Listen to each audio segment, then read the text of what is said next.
തൃച്ചംബരത്തിന് ഞാൻ കാരണം ഒരു അപമാനം ഉണ്ടാവാൻ പാടില്ല. കല്യാണി,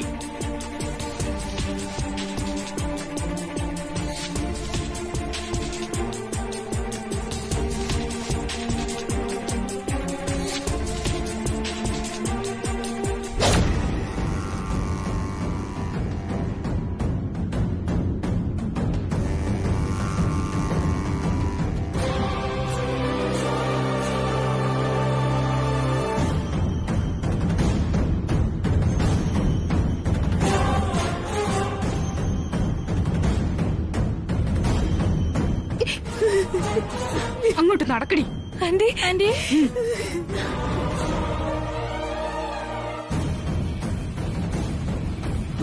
മാഡം. എന്താ? വേണ്ട, മാഡത്തിനെ അറസ്റ്റ് ചെയ്യരുത്. ദേവി ഇത് മാഡത്തിനെ കൊണ്ടുപോകരുത്. അത് മാഡത്തിനൊരു അബദ്ധം പറ്റിയതാ. ദേവി ഇത് വിട്ടയക്കണം. ഞാൻ മാഡത്തിന്റെ കാല് പിടിക്കാം.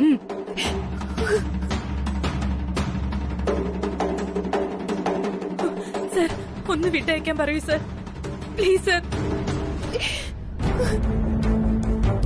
കല്യാണി,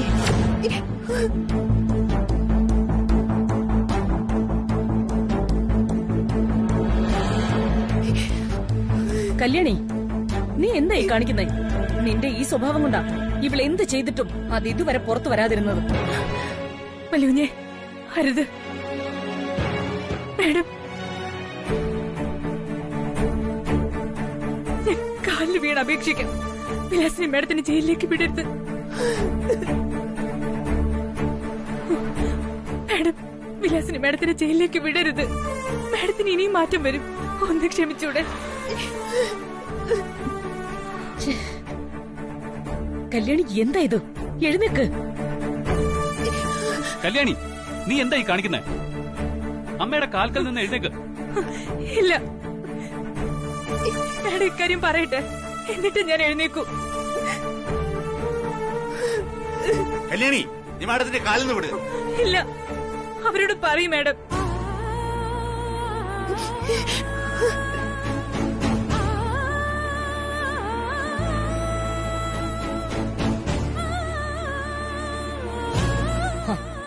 ശരി, ഞാൻ പറയാം. എഴുന്നേക്ക്.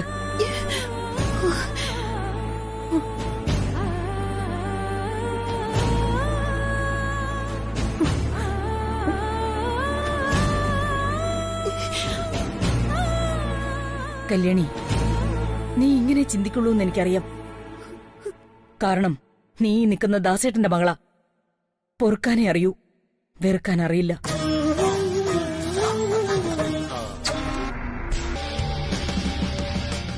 ഇനിയിപ്പോ എന്താ ചെയ്യാ? ആ തെളിവുകൾ അടങ്ങിയ പെൻഡ്രൈവ് അവനോട് വാങ്ങിച്ചെടുക്കാൻ വേണ്ടി ഞാൻ നാളെ ഒരു ശ്രമം കൂടി നടത്തും. ഇനിയും അതിനവൻ വഴങ്ങിയില്ലെങ്കിൽ അവനെ എന്ത് ചെയ്യണോന്ന് എനിക്കറിയാം. പ്രിയങ്കെ, ആ തെളിവുകൾ ഒരിക്കൽ കൂടി മേനോൻ ആനന്ദിനെ കൈമാറിയാൽ അതോടെ എല്ലാം അവസാനിക്കും. അതെ, അങ്ങനൊരു അപകടം കൂടിയുണ്ട്. അത്ര മണ്ടിയൊന്നും അല്ല ഈ പ്രിയങ്ക. എനിക്ക് കിട്ടാത്ത പ്രയോജനം മേനോനെ കൊണ്ട് ഒരുത്തനും കിട്ടാൻ പോകുന്നില്ല. ആനന്ദിനും മേനോനെ കൊണ്ട് ഒരു പ്രയോജനവും കിട്ടാത്ത രീതിയിൽ ഞാൻ അവനെ ഒഴിവാക്കും. ആ ഫംഗ്ഷനിൽ വെച്ച് അടുക്കളക്കാരിയെ ഇല്ലാതാക്കാൻ നോക്കിയതിന്റെ പക അഖില എന്നോട് നന്നായി തീർത്തു. ജയിലിൽ പോകാതിരിക്കാൻ ആ അടുക്കളക്കാരിയുടെ കാലുവരെ പിടിക്കേണ്ടി വന്നു എനിക്ക്.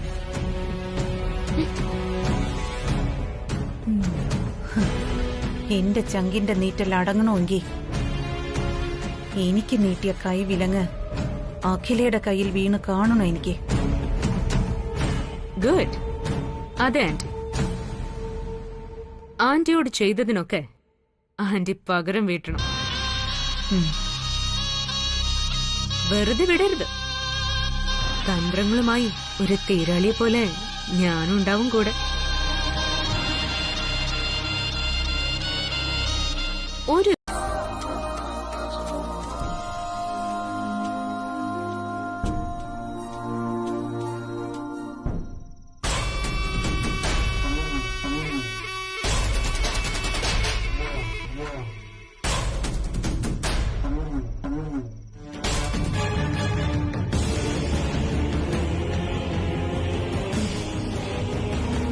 എന്താ പേടിച്ചു പോയോ? മാഡം അയ്യോ, അങ്ങനെയൊന്നും വിളിച്ചേക്കല്ലേ. ഞാൻ വേണമല്ലോ ഇനി അങ്ങനെയൊക്കെ വിളിക്കാൻ. ഇന്ന് ഇവിടുത്തെ ദയാ കടാക്ഷ ഇല്ലായിരുന്നെങ്കിൽ ഇപ്പൊ ജയിലിൽ കിടന്ന് ഗോതമ്പുണ്ട തിന്നാനുള്ളതായിരുന്നു ഞാൻ. ആ ഉപകാര സ്മരണ മറക്കാൻ പറ്റുമോ?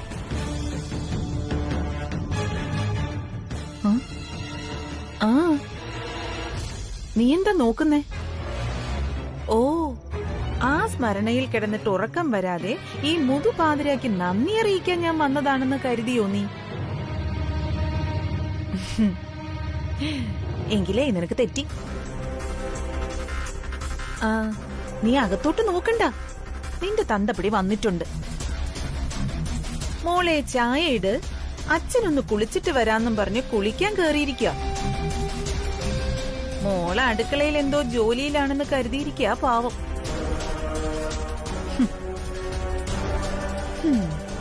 വിശ്വാസം.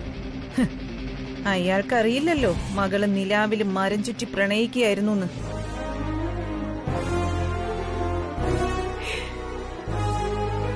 എടീ, അടുക്കളക്കാരി കൊച്ചു മുതലാളിയെ പ്രണയിച്ച് കെട്ടുന്നതൊക്കെ അങ്ങ് സിനിമയില്. ആ, ഏതായാലും വന്നതല്ലേ, കണ്ട കാര്യം ചൂടോടെ നിന്റെ അച്ഛനെ അറിയിച്ചിട്ട് പോകാന്ന് കരുതി. പിന്നെ ഇതുവരെ നിന്നോട് പറയാതെ ഞാൻ ചിലതൊക്കെ ചെയ്തത്. ഇത് നിന്നോട് പറഞ്ഞിട്ട് ചെയ്യാന്ന് വിചാരിച്ച കാത്തു നിന്നത്. മാഡം അച്ഛനോട് ആവശ്യമില്ലാത്തൊന്നും പറഞ്ഞു കൊടുക്കരുത്. അയ്യോ, ആവശ്യമില്ലാത്തതൊക്കെ നിനക്ക് കാണിക്കാം, പറയുന്നതാ കുറ്റം. മാറടി. മാഡം, എന്റെ ആവശ്യം അനാവശ്യമായിട്ട് തോന്നുന്നത് മാഡത്തിനാ. പ്രണയിക്കുന്നവരുടെ മനസ്സും ചിന്തയും എപ്പോഴും ഒരുപോലെയായിരിക്കും. നിന്റെ ഈ മനസ്സിൽ തോന്നുന്നത് എന്റെ മനസ്സിലും പ്രതിഫലിക്കും കല്യാണി. വല്യുഞ്ഞു പറയണമെന്ന് എനിക്ക് മനസ്സിലാവുന്നില്ല. ആ ശരി, മനസ്സിലാവുന്ന രീതിയിൽ പറയാം. ഞാൻ നിന്റെ കഴുത്തിൽ താലി കെട്ടിയെങ്കിലും ഇപ്പോഴും നമ്മള് പ്രണയ ജോഡികളായിട്ടല്ലേ ജീവിക്കുന്നത്. നല്ല പ്രണയം ജീവിതത്തിന്റെ സൗന്ദര്യമാണ്. ഓർമ്മകൾ പങ്കിടാനും ശാസിക്കാനും സഹായിക്കാനും സ്വതന്ത്രമായി പെരുമാറാനും എന്തും പരസ്പരം പറയാനും പറ്റുന്ന പ്രണയമില്ലെങ്കിൽ ജീവിതം തന്നെ വരണ്ടുപോകും. ഇപ്പോ നീ മറച്ചു വെച്ച കള്ളം ഞാൻ പറയട്ടെ. നിനക്ക് വീട്ടിൽ വിശ്രമിക്കാൻ താല്പര്യമില്ലാഞ്ഞിട്ടൊന്നുമല്ല, പിന്നെ എന്നെ എപ്പോഴും കണ്ടുകൊണ്ടിരിക്കണമെന്നൊരു തോന്നല്. അതിന് തൃച്ചംബരത്ത് വന്നല്ലേ പറ്റൂ. എന്താ ശരിയല്ലേ? ഓ പിന്നെ അതിനെ എന്റെ കണ്ണിങ്ങനെ അടച്ചു പിടിച്ചാ മതി. ആഹാ, അത് കൊള്ളാലോ. ഞാൻ പോട്ടെ. ഏയ്,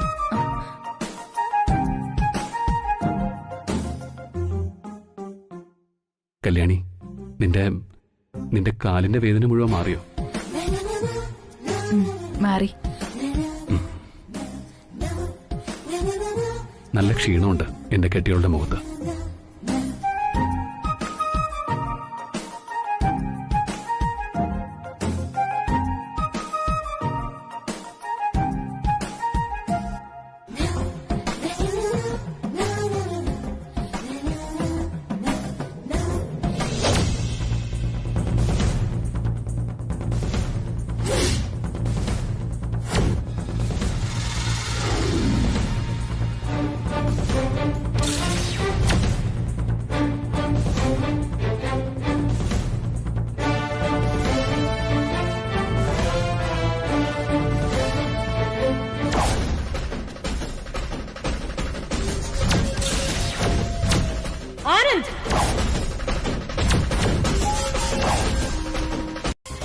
അവനൊക്കെ ചേർന്ന് അഖിലയോട് ഇങ്ങനെ ഒരു ഫംഗ്ഷൻ നടത്തണമെന്ന് പറഞ്ഞതിന്റെ പിന്നിൽ എന്തെങ്കിലും കള്ളക്കളി ഉണ്ടാവുമെന്ന് ഞാൻ അപ്പോഴേ പറഞ്ഞതാ. പക്ഷേ അത് അടുക്കളക്കാരിയുമായി ചേർന്ന് ആൽബം പിടിക്കലാണെന്ന് കരുതിയില്ല. അതെ ഗംഗ, ഇത് ആനന്ദേട്ടനും കല്യാണിയും കൂടി പ്ലാൻ ചെയ്തതാ, നിന്നെ മനഃപൂർവ്വം നാണം കെടുത്താൻ. ഇത് അവരുടെ റിസപ്ഷൻ ആണെന്ന് പറഞ്ഞത് ഞാൻ ആന്റിയോട് പറഞ്ഞതല്ലേ. നീ പറഞ്ഞെങ്കിലും ഞാനത് അത്രയ്ക്കങ്ങ് പ്രതീക്ഷിച്ചില്ല. അവൾ അവനോട് ഒട്ടിച്ചേർന്ന് നിന്നത് കണ്ടില്ലേ? ആ ബ്ലാക്ക് മെയിലർ ഫോൺ ചെയ്തോണ്ടല്ലേ ആന്റി. അല്ലെങ്കിൽ ഞാൻ ആനന്ദിന്റെ അരികിൽ തന്നെ നിൽക്കുമായിരുന്നു. അത് തന്നെയാ ഗംഗ ഞാൻ ഉറപ്പിച്ച് പറയുന്നത്. ആ അജ്ഞാതനായ ബ്ലാക്ക് മെയിലറുടെ പിന്നില് ആനന്ദ് തന്നെ ആയിരിക്കും. എനിക്കും അങ്ങനെ ഒരു സംശയം ഇല്ലാതെയില്ല.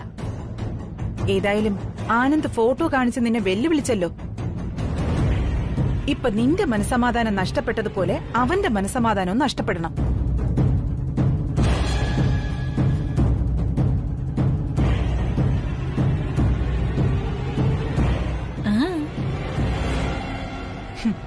അതെങ്ങനെയാണെന്നല്ലേ? വീണ്ടും നീയും ആനന്ദും തമ്മിലുള്ള കല്യാണ ഒരുക്കങ്ങൾ അഖില തുടങ്ങണം. അയ്യോ, ഐഡിയ സൂപ്പർ. പക്ഷേ അഖിലാണ്ടി കല്യാണക്കാര്യം മറന്ന ലക്ഷണമാ. മറന്നോട്ടെ, മറന്നാൽ അത് ഓർമ്മപ്പെടുത്തണം. ആര് ചെയ്യും? അതാ ആന്റി പറയൂ. നീയോ ഞാനോ അല്ല. പിന്നെ അയ്യോ ആന്റി, എനിക്ക് വയ്യോട്ടോ. ഈ കല്യാണക്കാര്യം അഖിലയോട് ചോദിക്കാൻ അവകാശമുള്ളവർ വരണം. ആന്റി ഉദ്ദേശിക്കുന്നത്? അതെ, അത് തന്നെ. നിന്റെ അച്ഛനും അമ്മയും വീണ്ടും ഇവിടെ വരണം. ഏർപ്പാട് ചെയ്യാനുള്ള കാര്യം നോക്ക്.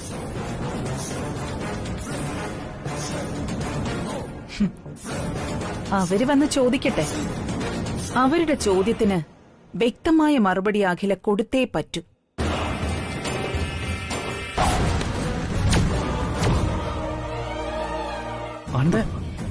മേനോൻ സാർ പ്രിയങ്കയുടെ കയ്യിൽ നിന്ന് രക്ഷപ്പെട്ടതാ. വാ.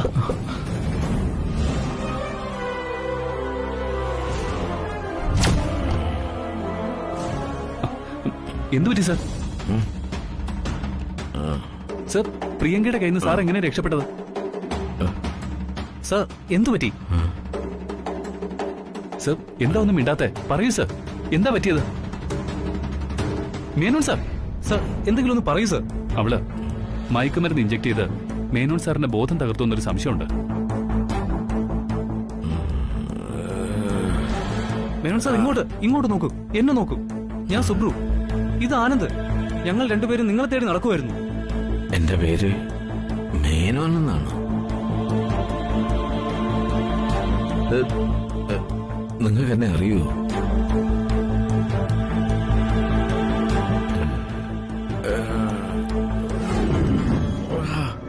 ആനന്ദ്, എന്താ ഇദ്ദേഹം പറയുന്നത്? നീ പറഞ്ഞ പോലെ ഇദ്ദേഹത്തിന് സ്വബോധം ഇല്ലാന്ന് തോന്നുന്നു.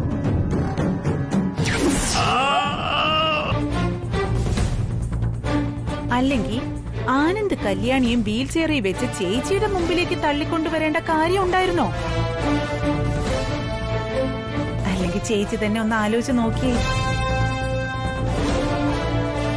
ജോത്സ്യം പറഞ്ഞത് ചേച്ചി തലനാരിഴയ്ക്ക് രക്ഷപ്പെടുമെന്നായിരുന്നെങ്കിൽ ആനന്ദിന്റെയും കല്യാണിയുടെയും ജാതക കാര്യവും ആ ജോത്സ്യൻ പറഞ്ഞത് ശരിയായിരിക്കില്ലേ? കൃത്യം 8:30 ഇവിടെ എന്തോ സംഭവിക്കുമെന്നായിരുന്നല്ലോ അയാളുടെ പ്രവചനം. ഫലത്തിൽ അങ്ങനെ ഒരു സംഭവം ഇവിടെ ഉണ്ടായില്ല. പിന്നെ ആ ലാമ്പ് ചേച്ചിയുടെ തലയ്ക്ക് നേരെയല്ലേ വന്നത്? ആ ജോത്സ്യൻ എഴുതിയത് ഒരു പക്ഷേ അതായിരുന്നെങ്കിലോ?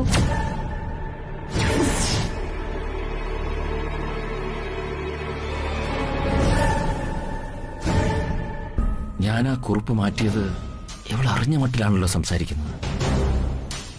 ഞാൻ ഈ പറഞ്ഞത് ചേച്ചി ഒന്നുകൂടി ഒന്ന് ഓർത്തു നോക്കിയേ. സത്യമല്ലേ? ഇവരോട് ഞാൻ സംസാരിക്കാം.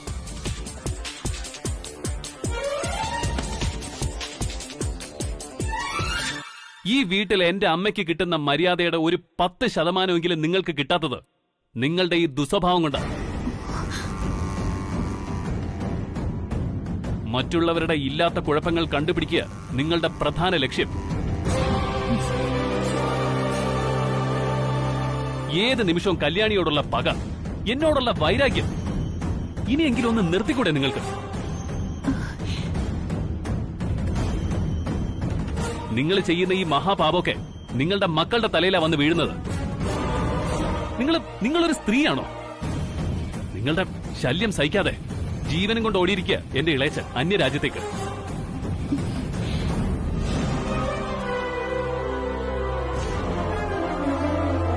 ക്ഷമിക്കുന്നതിനൊക്കെ ഒരു പരിധിയുണ്ട്. ഇനി എന്നെയും കല്യാണിയെ ബന്ധപ്പെടുത്തി ഇനിയും അമ്മയുടെ സ്വസ്ഥത നശിപ്പിക്കാൻ ശ്രമിച്ച ഇളയമ്മയാണെന്ന സ്ഥാനമൊക്കെ ഞാനങ്ങ് മറന്നുകളയും. ഓർമ്മയിരിക്കട്ടെ.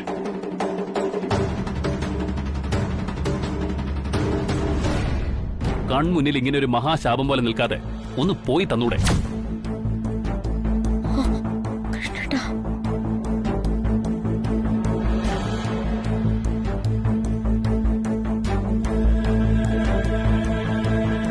അഖില, എനിക്ക് സംസാരിക്കാനാവുന്നില്ല കൃഷ്ണേട്ടാ. എന്റെ മകൻ എന്നോട് ധിക്കരിച്ച് സംസാരിച്ചു തുടങ്ങിയിരിക്കുന്നു. എനിക്കിത് സ്വപ്നത്തിൽ സംഭവിച്ചാൽ പോലും ചിന്തിക്കാൻ പറ്റുന്നില്ല. എനിക്കിതൊന്നും താങ്ങാനും പറ്റുന്നില്ല. അത്ര പ്രിയപ്പെട്ടവനാ എനിക്കെന്റെ മകൻ. അവൻ ധിക്കരിച്ചതല്ല അഖില. ആ സിറ്റുവേഷൻ അവൻ എങ്ങനെ ഹാൻഡിൽ ചെയ്തെന്നേ ഉള്ളൂ.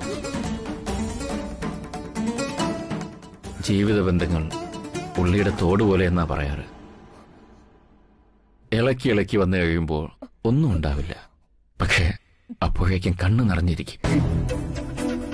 അമ്മയോടൊരു വാക്കുകൊണ്ടാണെങ്കിലും എതിർത്ത് സംസാരിച്ചത് എനിക്കൊരു തീരാവേദനയാണ്. ആ വേദന മാറ്റാനും അമ്മ നിന്നെ മരുമകളായി അനുഗ്രഹിക്കണമെന്നും പ്രാർത്ഥിക്കാനാ ഞാൻ നിന്നെയും കൂട്ടി ഇങ്ങോട്ട് വന്നത്.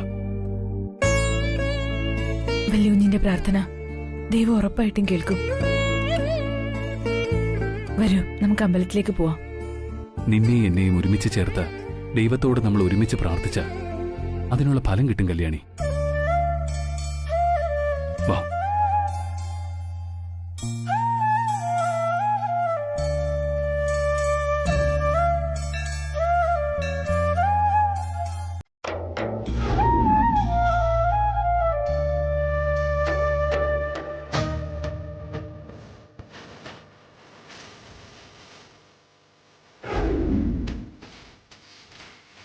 വല്യുഞ്ഞെ, അഖില മാഡം, ഈശ്വര, നമ്മൾ രണ്ടുപേരും ഇപ്പൊ കണ്ട. അമ്മ ക്ഷേത്രത്തിലേക്ക് വരുമെന്ന് ഞാൻ അറിഞ്ഞില്ല. ശരി, നമുക്ക് തിരിച്ചു പോവാം. തൊഴാൻ വന്നിട്ട് തൊഴാണ്ട് തിരിച്ചു പോണത് ശരിയല്ല. ദൈവകോപം ഉണ്ടാവും. നമുക്കൊരു കാര്യം ചെയ്താലോ? മാഡത്തിന്റെ കണ്ണിപ്പെടാതെ മാറി നിൽക്കാം. മാഡം പ്രാർത്ഥിച്ചു പോയതിനു ശേഷം നമുക്ക് പ്രാർത്ഥിക്കാം. ശരി, നീ വാ. അങ്ങോട്ട്. ഇവിടെ പരിഹാരമില്ലാത്ത ഒന്നും തന്നെയില്ല. വല്യുഞ്ഞെ, മാഡം കരയാണെങ്കിൽ എത്രയേറെ വേദനിച്ചിട്ടായിരിക്കും. എനിക്കിത് കണ്ടിട്ട് സഹിക്കുന്നില്ല വല്യുഞ്ഞെ. ഞാനും എന്റെ മകൻ ആനന്ദും തമ്മിൽ എന്തോ ഒരു ചെറിയ അകൽച്ച വന്നു എന്നൊരു തോന്നൽ. അങ്ങനെ ഒരു അകൽച്ച വന്നാൽ അതെനിക്കൊരിക്കലും സഹിക്കാനാവില്ല തിരുമേനി. വല്യുഞ്ഞിനെ ഓർത്തുള്ള സങ്കടം അത്. മാഡത്തിനെ ഈ അവസ്ഥയിൽ എനിക്ക് കാണാൻ പറ്റുന്നില്ല. ഞാനും എന്റെ മകനും തമ്മിൽ അങ്ങനെ ഒരു അഭിപ്രായ വ്യത്യാസം വരാതെ അതൊഴിവാക്കി തരണേന്ന് ഞാൻ ദേവിയോട് പ്രാർത്ഥിക്കുകയായിരുന്നു. അമ്മയും മകനും അങ്ങനെ വേർപിരിയുന്ന ബന്ധമല്ലെന്ന് ഈ കണ്ണീർ കണങ്ങൾ വിളിച്ചോതുന്നു. വിഷമിക്കാതെ. ദശരഥന് ശ്രീരാമനെന്ന പോലെ ആയിരിക്കും മാഡത്തിന് മകൻ ആനന്ദകൃഷ്ണനും. ആനന്ദിന് തിരിച്ചു അങ്ങനെ. സാഹചര്യങ്ങൾക്ക് അടിമപ്പെടുന്നവനല്ല എന്റെ മകനെന്ന് എനിക്ക് നന്നായിട്ടറിയാം. നീ ഒരു കാലത്തും എനിക്ക് വിഷമം ഉണ്ടാക്കുന്ന ഒരു കാര്യവും ചെയ്യില്ല. അതെനിക്ക് നല്ല ഉറപ്പാ.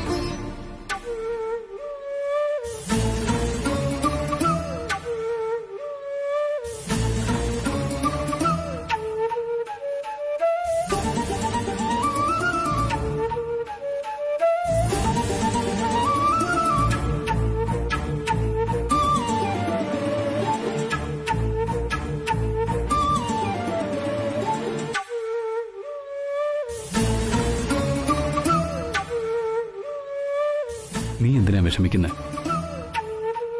അമ്മ എന്നെ ഇത്രയ്ക്ക് വിശ്വസിക്കുമ്പോ എനിക്ക് എന്ത് ചെയ്യാൻ പറ്റുമെന്ന് കരുതിയിട്ടാണോ ഈ കരച്ചിൽ? ഞാനും അഖില മേഡവും വലിയ കുഞ്ഞിന് 2 കണ്ണുകൾ പോലെയാണെന്നും 2 പേരെയും വിട്ടുകൊടുക്കാൻ പറ്റില്ലെന്നും വലിയ കുഞ്ഞ് പറഞ്ഞിട്ടില്ലേ? പക്ഷേ ഇപ്പൊ ഞാൻ പറയാ, ഞങ്ങൾ 2 പേരിൽ ആരെങ്കിലും ഒരാളെ ഒഴിവാക്കേണ്ട അവസ്ഥ വന്നാൽ ഒന്ന് ചോദിക്കപ്പോലും ചെയ്യാണ്ട് എന്നെ അങ്ങ് ഒഴിവാക്കിയേക്കണം വലിയ കുഞ്ഞ്. അങ്ങനെയൊന്നും നിന്നെ വിട്ടുകളയാൻ എനിക്ക് പറ്റില്ല കല്യാണി. നീ പറഞ്ഞതുപോലെ എനിക്ക് എന്റെ 2 കണ്ണുകളാ നീയും എന്റെ അമ്മയും. 2 കണ്ണുകളും എനിക്കുണ്ടാവണം. ഭാര്യയും അമ്മയും ഒരുപോലെ സങ്കടപ്പെടുത്താതെ സ്നേഹിക്കുന്നവനാ യഥാർത്ഥ പുരുഷൻ. സർവവിഘ്നം ചിതയാളൽ എന്ന് എഴുതി വെച്ചത് നോക്കുമ്പോ കല്യാണിയുടെ സർവകാര്യങ്ങൾക്കും നമ്മൾ വിഘ്നം ഉണ്ടാക്കുന്നു എന്നാണ് അർത്ഥം. ഓ, അങ്ങനെയാണെങ്കിൽ ആ വിഘ്നം ഉണ്ടാക്കാനുള്ള ഉറവിടം കിട്ടണ്ടേ? അതൊന്നും നമ്മളെ തേടി വരുമൊന്നുമില്ല. നമ്മളെ തേടി ഇറങ്ങണം, കണ്ടെത്തണം. നമ്മൾ അതൊക്കെ എവിടെ പോയി തേടാനാ? ഗംഗേ, ഈ പ്രണയത്തിന് വിഘ്നം വരുത്താനുള്ള തെളിവുകൾ ഒന്നുകിൽ ആനന്ദിന്റെ മുറിയിലുണ്ടാവും, അല്ലെങ്കിൽ അടുക്കളക്കാരിയുടെ മുറിയിലുണ്ടാവും. അവരുടെ മുറികളിൽ നിന്നൊക്കെ നമ്മൾ അതൊക്കെ എങ്ങനെ തിരഞ്ഞെടുക്കും? അതിനല്ലേ പാതാളത്തിൽ വരെ നുഴഞ്ഞു കയറാൻ മിടുക്കുള്ള ഒരാൾ നമ്മുടെ കൂട്ടത്തിലുള്ളത്. ദേ ഇവള്. അയ്യോ, ഞാനോ? നിനക്ക് അതിനൊക്കെയുള്ള കഴിവ് ജഗദീശ്വരൻ അറിഞ്ഞു തന്നിട്ടില്ലേ? നീ നേരെ ആനന്ദിന്റെ മുറിയിലേക്ക് ചെല്ലണം. അയ്യോ, ആനന്ദേട്ടന്റെ മുറിയിലേക്കോ? എനിക്ക് പേടിയാ. പേടിക്കൊന്നും വേണ്ട. ഞങ്ങൾ ആരെങ്കിലും ആ മുറിക്കകത്ത് കയറിയാ ആനന്ദ് സംശയിക്കും. നീ ചെന്നാ സംശയിക്കില്ല. നീ പതുക്കെ 1 കപ്പ് കാപ്പിയുമായി അവന്റെ മുറിയിലേക്ക് ചെല്ലണം.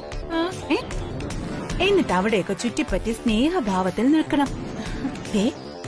ആ നിൽപ്പിൽ അവരെ കൊടുക്കാനുള്ള എന്തെങ്കിലും തെളിവുകൾ ഉണ്ടോ എന്ന് കണ്ണുകൊണ്ട് പരതി കണ്ടുപിടിക്കണം. ജയന്തിക്ക് അത് പറ്റൂ. ഈ കാര്യത്തിൽ ജയന്തിയെ ജയിക്കാൻ വേറെ ഒരാളും ഇല്ല. അപ്പൊ ഞാൻ തന്നെ പോണോ അല്ലേ? പോണം പോണം, നീ തന്നെ പോണം. എന്നാ ശരിയേ, ചെല്ല.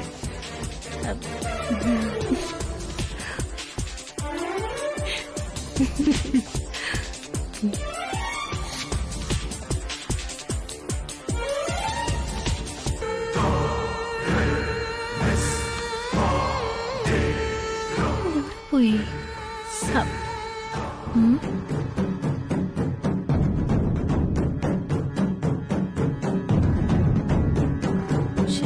കപ്പ എവിടെ പോയി പിന്നെ? ഇവിടെ എവിടെയെങ്കിലും തന്നെ കാണും.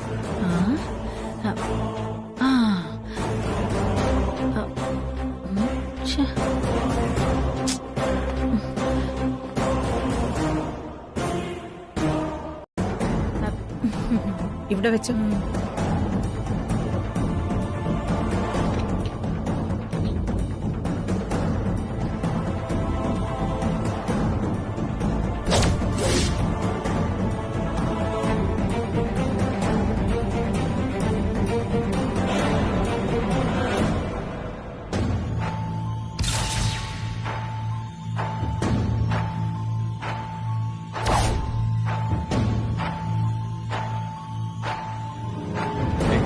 ഈ ചൂടുള്ള ഇതിലേക്ക് ഒഴിക്കുമ്പോൾ എന്റെ നിന്റെ രൂപം തരും. ചൂട് മാറുമ്പോ ഇതൊരു സാധാരണ പ്ലെയിൻ കപ്പായിട്ട് മാറും.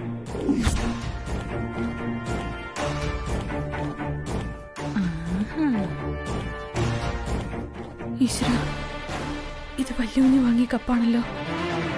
ഇതെങ്ങനെ ഇവിടെ?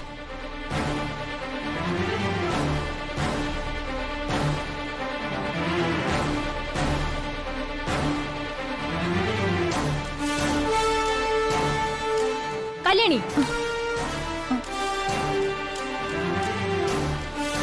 ഞങ്ങളിത് ഒഴിച്ചു കുടിച്ചോളാം. കല്യാണി പൊക്കോ.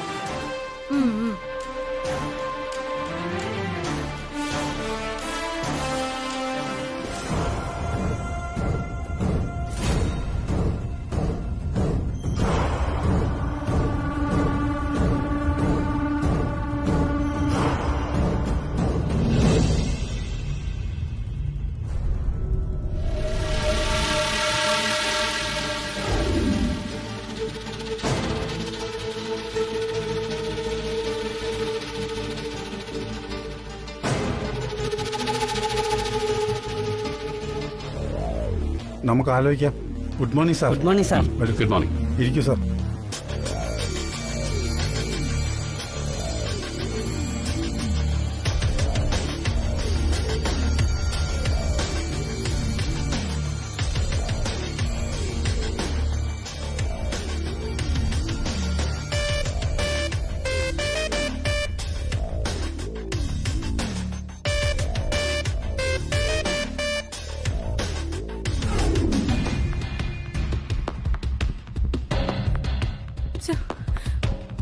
എന്താ ഇത്? വലിയ ഫോൺ എടുക്കുന്നില്ലല്ലോ.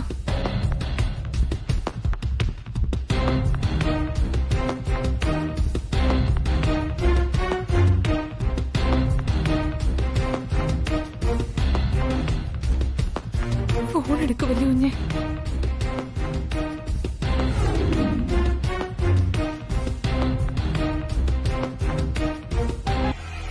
കപ്പ് തണുക്കുമ്പോ ആ പടമായി. ഇതെവിടെയോ ഓർഡർ കൊടുത്ത് സ്പെഷ്യലായി ചെയ്യിപ്പിച്ചതാ. അടുക്കളക്കാരിക്ക് വേണ്ടി അവൻ ചെയ്യിപ്പിച്ചതാ. വളരെ നന്നായി. ഈ പ്രണയോപഹാരം വെച്ച് അടുക്കളക്കാരിക്ക് സർവവിഘ്നം ചിതയാളൻ. അവളുടെ ചിത ഒരുങ്ങാൻ പോകുന്നു.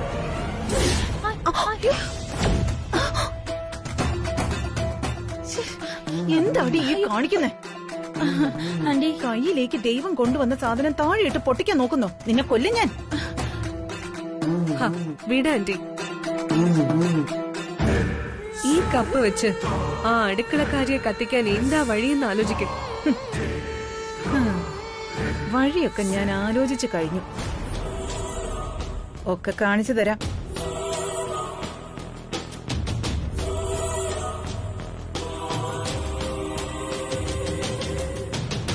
നിങ്ങൾ വാ.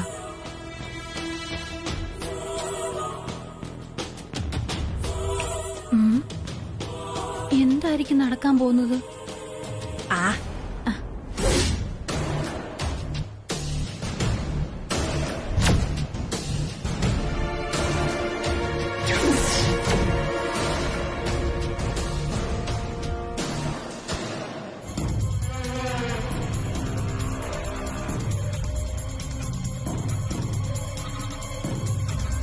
ഗംഗേ, ഇത് കണ്ടോ? ഇത് വെറും ഒരു കപ്പല്ല. കപ്പല്ലേ? ഇത് കടയിൽ നിന്ന് വാങ്ങിച്ച കപ്പൊന്നും അല്ല. ആ അടുക്കളക്കാരിയെ ഇല്ലാതാക്കാനുള്ള ഒരു ബ്രഹ്മാസ്ത്രം.